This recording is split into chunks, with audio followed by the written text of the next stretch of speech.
Yes, welcome into Sports Bet Betting Insight today, Tuesday, May 9th. Pauly and Teddy, big game breakdown. Pivotal game 5, Rockets and the Spurs, and we'll kick around one baseball game with Detroit and Arizona. Deep dive, week 1 line movers in the NFL. Locked and loaded, ready to go. Team previews will start later in the week. Bad beats, bad bets, bad for the books. Start with a bad beat in hockey. You're supposed to win this bet. Capitals Penguins under 5.5. 2-0 in the third period. Then the floodgates opened. Fleury couldn't stop a beach ball. Great job by the Capitals. They force a Game 7 Wednesday. Can they exercise the demons and see for an organization that hasn't been out of the second round since 1998? 5-2 final. Caps win on the road. Yeah, and the Penguins, of course, the team that the Capitals haven't been able to beat again and again and again in the postseason. Tough beat with the under 5.5, and there were a lot of bettors that had that under 5.5. By the time the puck dropped, Pauly, there was minus 130, minus 135 out there on the under. You know, the markets aren't going to move the total itself very often, but the juice showed there was a ton of under money last night. Looked like a right side, didn't get there. That was a bad beat.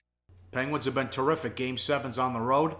That's something to consider, but also with 12 minutes left in the second period, they only had 3 shots on goal. How about that? Bad bets. I didn't agree with this. They were playing the tired card with the Yankees. No such thing as momentum in baseball. Your momentum's as good as your next day's starting pitcher, and the Yankees offense does it again. They light up the Reds 10-4. Yeah, I mean, the thought process was, here are the Yankees coming off an 18-inning marathon.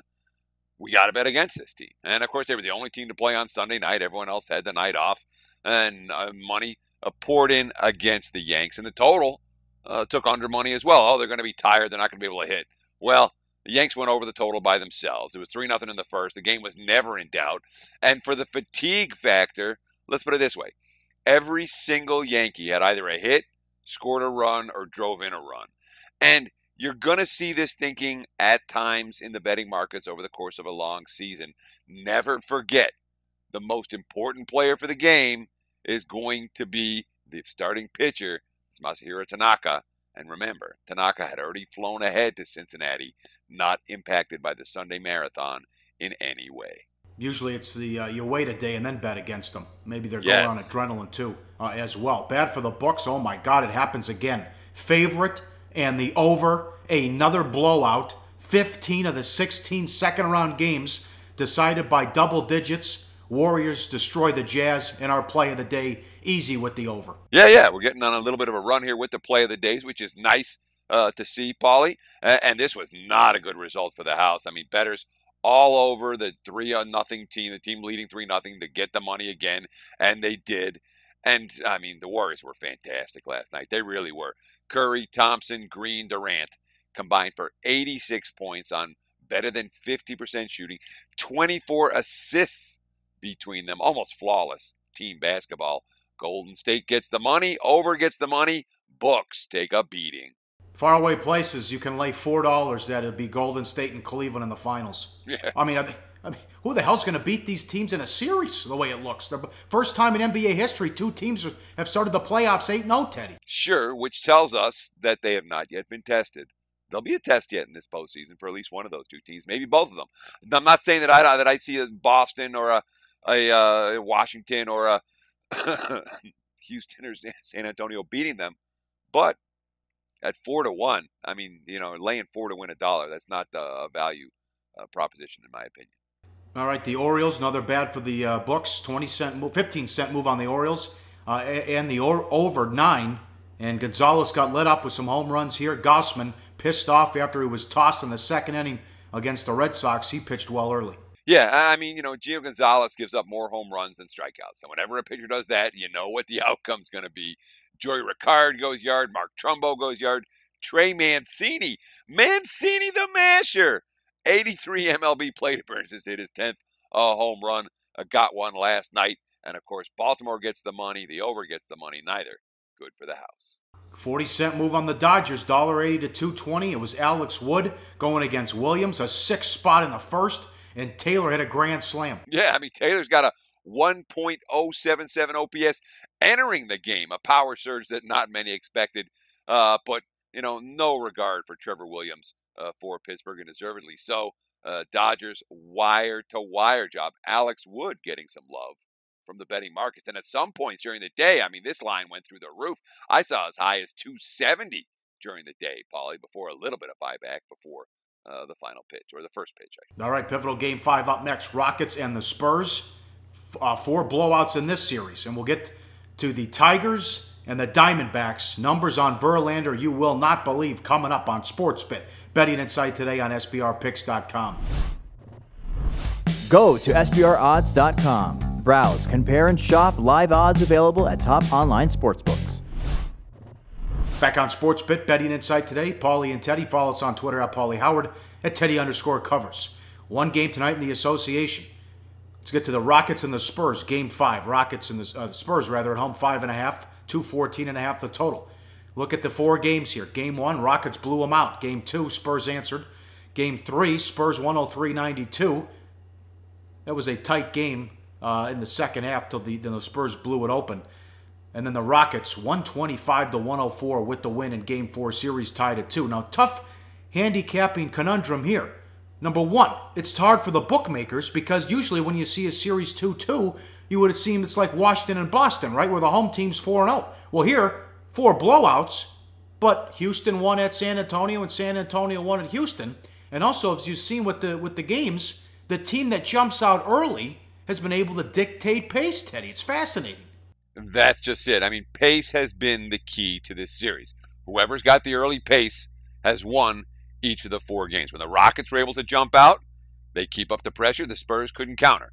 When the Spurs have been able to get out, they've been slowing it to a grinder, and Houston has gotten frustrated. So, yeah, it is kind of a conundrum for the betting markets and for handicappers because we're talking about a series that's been mostly blowouts that, in theory, is the most one of the 2 competitive series left.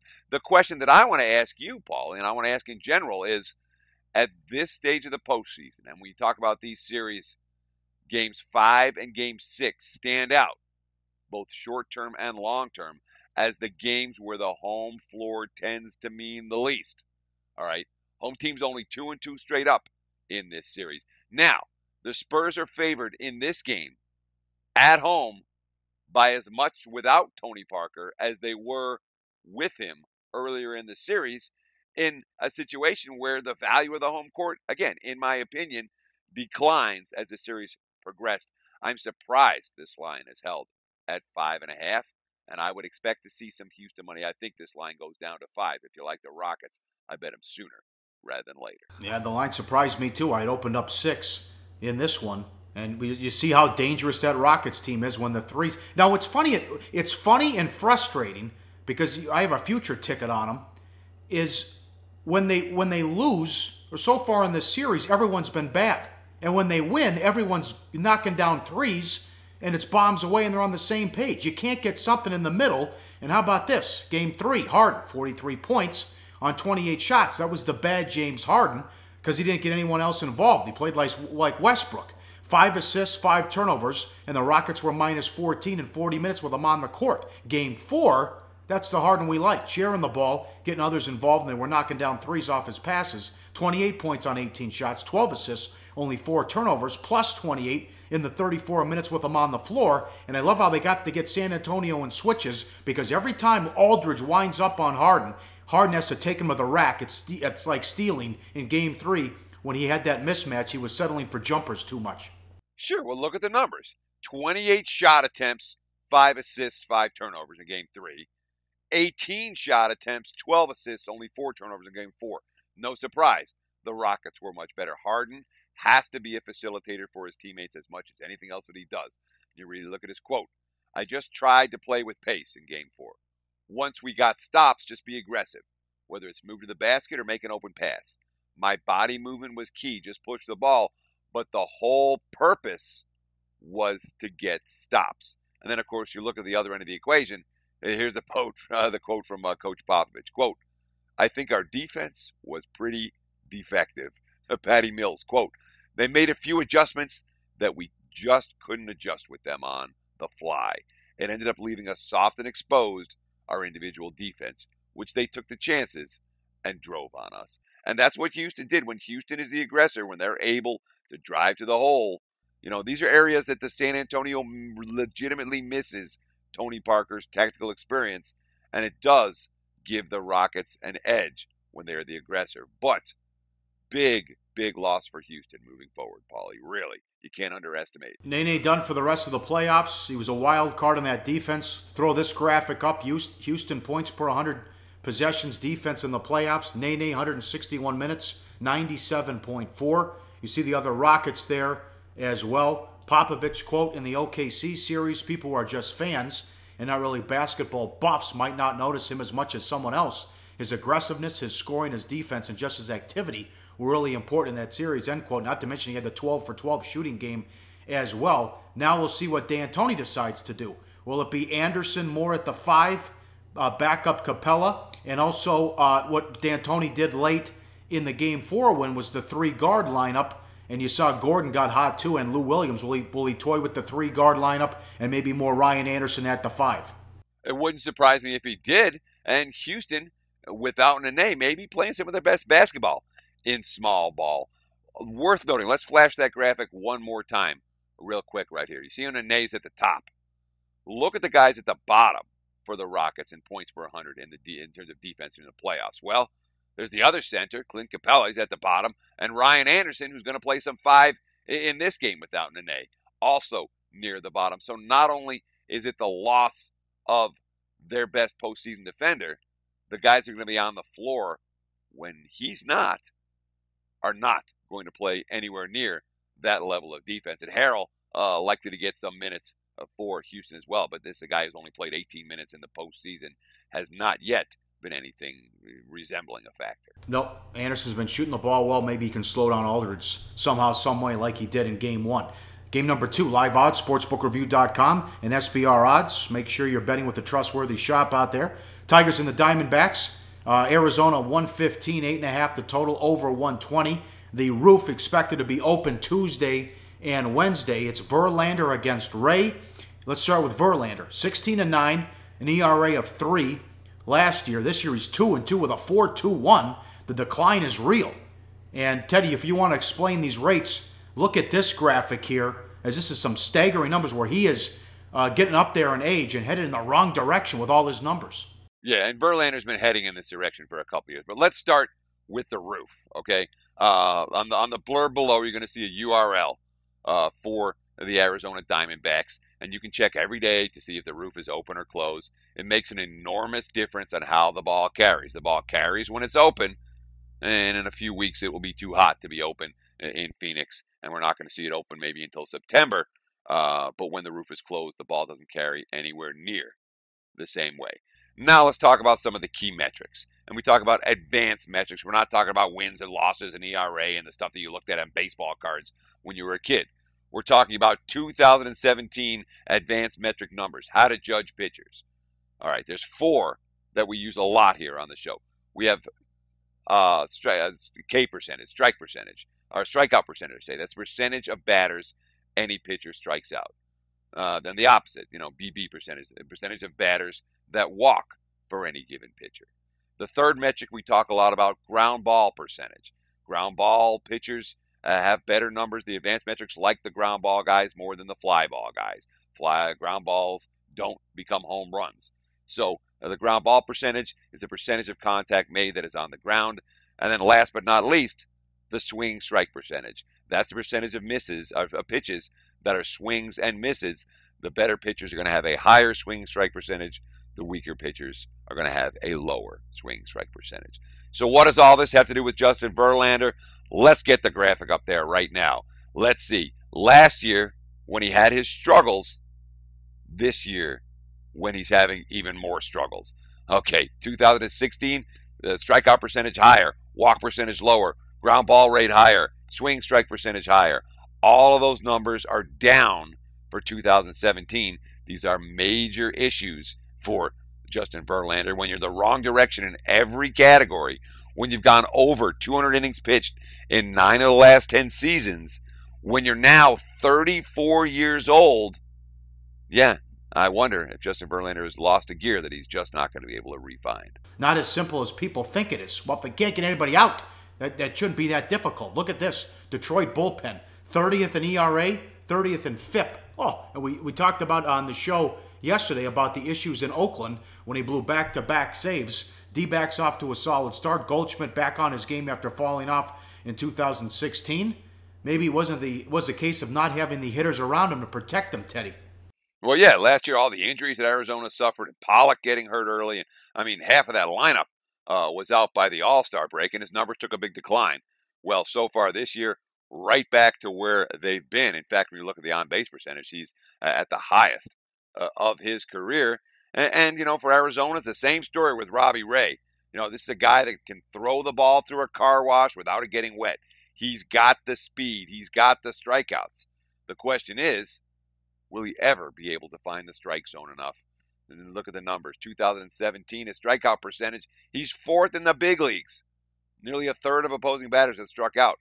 The swing strike percentage, he's number 8 in the big leagues. But look at the walks. Out of 96 qualified pitchers with enough innings, his walk percentage, 11.8, ranks number 93. That's not a great matchup against the Tigers' relatively patient lineup. All right, up next, NFL Week 1 line movers. And then the play of the day. Let's make it 5 in a row on SportsBit. Betting Insight today on SBRpicks.com. Do your research before you bet. Check out our ratings guide to see which books have the best ratings and sign-up bonuses. Open up several accounts. Shop for lines at SBRodds.com. Always be ahead of the game. Wrap it up on SportsBit. Betting Insight today. NFL team previews coming this week. Before that, let's look at Week 1 line movers here in the deep dive and play of the day coming up. Bills on their way to 7 against the Jets, Teddy. Yeah, I mean, we're looking at 6.5 right now. You can already see where this market is going.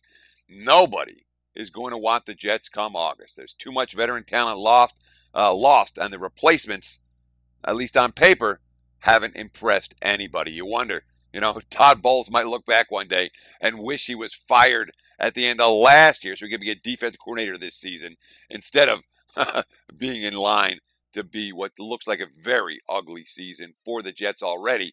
Bills are taking money. If you like Buffalo, I bet them sooner in Week 1 rather than later. This will be the sexy team this year, the Buccaneers. Moves they made in the offseason.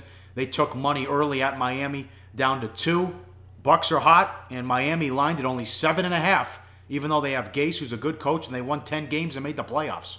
Sure, and much of Miami's issue this year is schedule related, but never forget, season win totals and Week 1 point spreads are absolutely correlated.